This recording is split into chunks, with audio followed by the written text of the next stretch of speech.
Halo semua, aku baru ulang tahun ke-15 dan aku baru tahu kalau sepanjang hidupku orang tuaku menyembunyikan rahasia besar tentang aku. Jadi aku tumbuh di keluarga yang lumayan besar. Aku, orang tuaku, dan 2 kakak laki-laki. Orang tuaku gak pernah cerita banyak tentang beberapa tahun pertama dalam hidupku. Mereka bilang aku punya penyakit dan sekarang sudah sembuh dan aku gak banyak tanya. Tapi masalahnya, aku selalu merasa beda dari kakakku. Gordon dan Harper selalu mengajakku olahraga bareng, tapi aku gak pernah sekuat mereka, dan ini bikin aku kesal. Walaupun aku gak suka olahraga, aku gak mau mengakui kalau aku beda dari mereka. Aku bukan cuma adik laki-laki mereka, tapi aku juga adik mereka yang lemah, aneh, dan feminin. Kenyataan buruk ini terungkap waktu aku umur 15 tahun. Ada hal aneh yang terjadi pada badanku selama sekitar 2 tahun. Tapi aku nggak terlalu memperhatikannya. Aku selalu merasa sangat feminin, tapi sepertinya badanku merasa feminin juga. Kumisku nggak bisa tumbuh, dan sepertinya payudaraku mulai membesar. Yang pastinya aneh untuk seorang anak cowok. Tapi aku pikir mungkin berat badanku cuma naik, dan aku mulai lari setiap pagi. Tapi ada satu insiden yang bikin aku merasa kalau aku berbeda. Aku lagi sering banget main sama teman masa kecilku, Cedric. Sejak kami masih kecil, kami suka tulis cerita pendek, kami latihan, dan kami bikin pertunjukan di ruang tamuku. Dan kami terus melakukan itu sampai remaja. Tapi temanya berubah gitu loh. Kami gak tertarik jadi bajak laut lagi. Kami mau menulis tentang cinta, keintiman, romansa, semua itu. Jadi dia tulis drama romantis pendek, dan kami memutuskan kalau aku bakal mainin peran perempuannya. Waktu lagi latihan, aku merasa semakin bingung. Kami sedang tiduran di atas karpetku, berbicara sambil gandengan tangan. Dan aku merasa badanku mulai merinding. Aku tahu itu bukan karena pertunjukan kami yang hebat, tapi karena Cedric. Di akhir ini, 2 karakternya harus ciuman. Dia mendekat, lalu menciumku. Dan aku merasa jantungku berdebar. Sore itu, Cedric pergi dari rumahku dengan senang. Dia bilang kita mulai jago ya, tanpa tahu ada sesuatu yang terjadi padaku atau dalam diriku.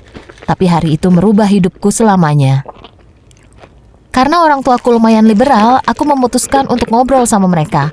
Mungkin dengan dukungan mereka, aku bisa mengerti diriku. Aku duduk di depan sofa, mata mereka lekat padaku. Ibu, Bapak, kataku, tanganku gemetar. Kayaknya aku gay deh.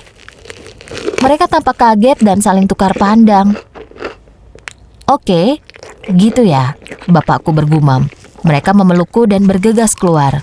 Aku kaget. Aku gak mengerti apa yang sebenarnya terjadi. Yang jelas sih, mereka gak marah.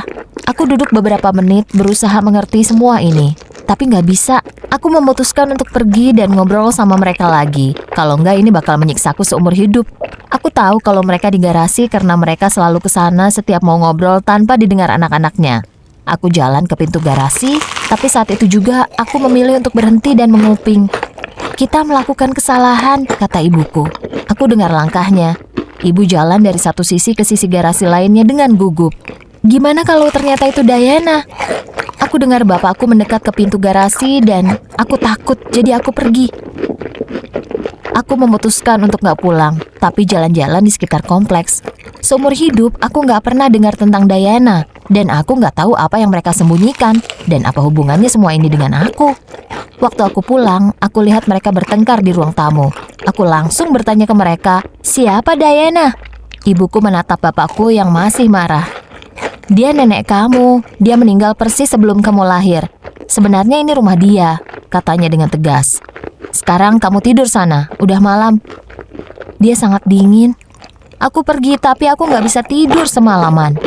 Sekitar jam 5 pagi, aku masuk ke garasi dan mulai mencari petunjuk dengan sangat detail. Ada banyak kardus penuh kenangan. Aku menemukan foto-foto lama nenekku. Di balik foto itu tertulis Diana 1995. Jadi itu terbukti benar, tapi gak ada petunjuk tentang gimana kematiannya. Aku merinding. Aku terus menebarkan kertas di mana-mana. Aku bahkan gak sadar kalau ibuku turun dan memeriksa garasi. Waktu ibu lihat aku, ibu teriak kencang. Aku tahu aku pasti terlihat gila. Ibu menyuruhku untuk balik tidur. Jadi aku ambil satu kardus, lalu kembali ke kamarku, dan akhirnya aku berhasil ketiduran karena kecapean. Persis sebelum aku tidur, aku dengar orang tuaku berbisik sesuatu tentang aku tahu yang sebenarnya. Tapi aku nggak bisa mendengarkan lagi, dan aku tertidur. Itu adalah minggu yang buruk bagi aku dan keluargaku. Orang tuaku terus bertengkar di garasi.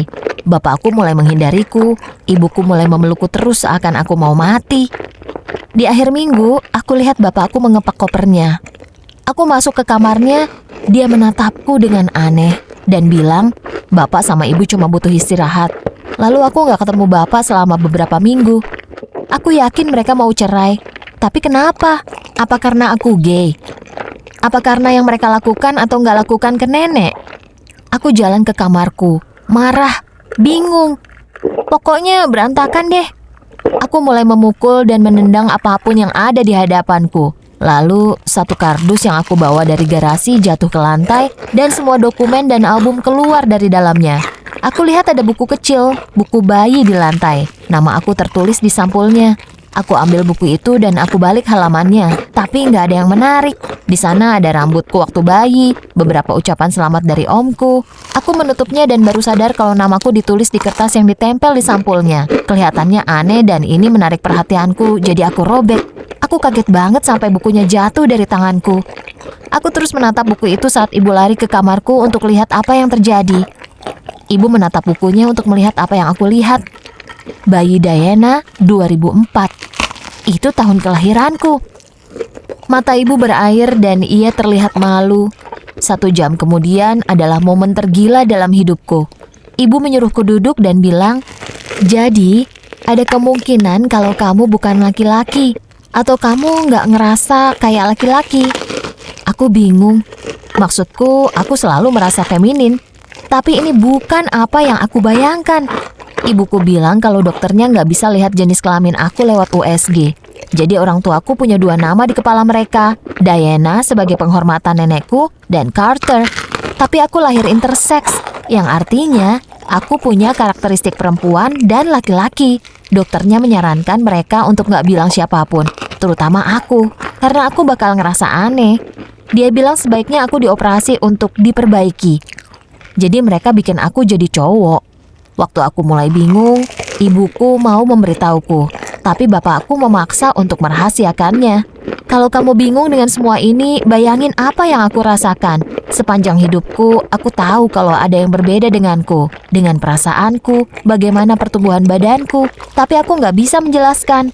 Sambil duduk di kasurku, ibuku terus menangis dan bilang, "Maaf, maaf." Karena ibu harus menentukan pilihan medis untukku. Beberapa jam itu terasa lama banget bagiku. Dan minggu itu juga karena aku berusaha mengerti semuanya. Apa aku Carter, salah satu dari 3 kakak beradik laki-laki, atau Diana? Di akhir tahun ini, aku mengerti diriku lebih baik. Aku cerita semuanya ke sahabatku Cedric, dan dia menerimaku, yang rasanya luar biasa.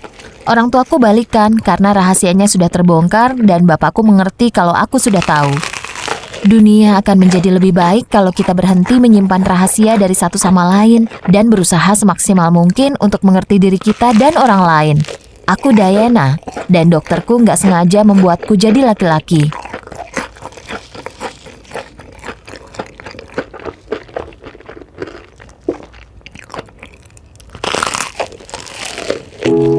Apakah kamu sadar?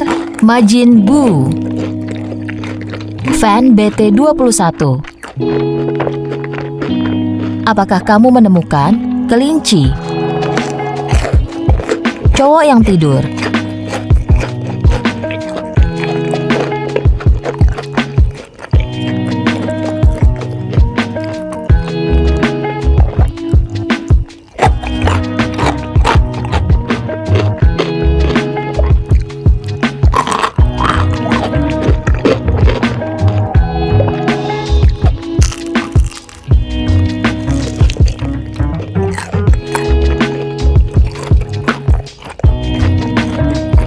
Suka cerita tadi? Jangan lupa untuk like, komen, dan subscribe pada channel kami karena ada video baru setiap minggunya.